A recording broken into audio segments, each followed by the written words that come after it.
안녕하세요. 꼬꼬미 파파 강목사입니다. 오늘은 7월 12일 맥체인 성경 읽기 해설을 하겠습니다.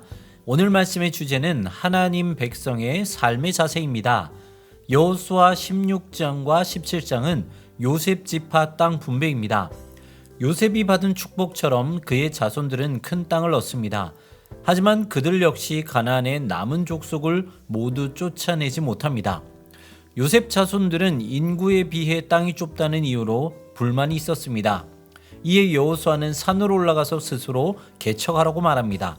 하지만 요셉 지파는 산지가 넉넉하지 않고 그곳 사람들은 철병거가 있어서 싫다고 합니다. 결국 그들은 쉽게 얻을 수 있는 땅을 원한 것이었습니다. 하지만 여호수아는 단호했습니다. 이처럼 지도자는 어려운 자리에 있는 사람입니다. 그러나 신실한 지도자는 하나님의 말씀대로 행합니다. 왜냐하면 그것이야말로 모든 사람들을 유익하게 하는 가장 좋은 방법이기 때문입니다. 예레미야 8장은 예루살렘의 죄의 깊이입니다. 하나님께서 보실 때 예루살렘 백성은 항상 거짓을 고집했습니다. 심지어 돌아오려는 요청도 거절했습니다. 공중의 새도 산비둘기와 제비와 두루미도 하나님의 부르심에 순종하는데 예루살렘 백성들은 그렇지 않은 것입니다. 하나님은 한 번 더 그들의 증상을 말씀하십니다. 온 백성과 지도자들까지 다 거짓을 행하고 평강하다 거짓말을 합니다. 결국 하나님은 심판을 선고하십니다. 이처럼 거짓은 자신의 죄를 깨닫지 못하게 하는 무서운 것입니다.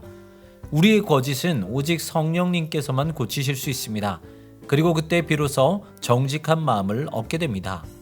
시편 148편은 모든 만물의 찬양입니다. 하나님은 해, 달, 바다를 말씀으로 지으셨습니다.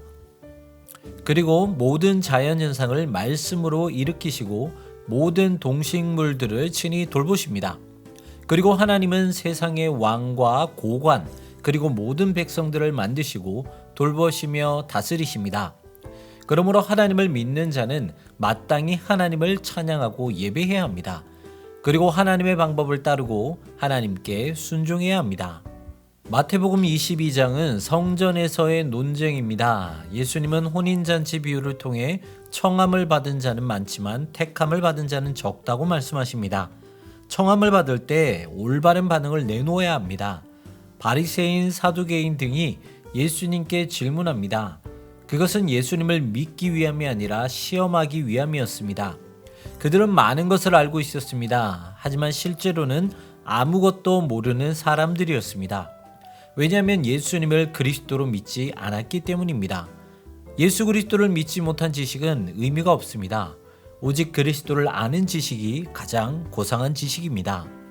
하나님은 세상을 창조하신 분이십니다. 그리고 하나님의 질서로 지금도 세상을 운영하고 계십니다. 이 모든 진리를 아는 자들은 하나님의 진리를 따르게 되어 있습니다.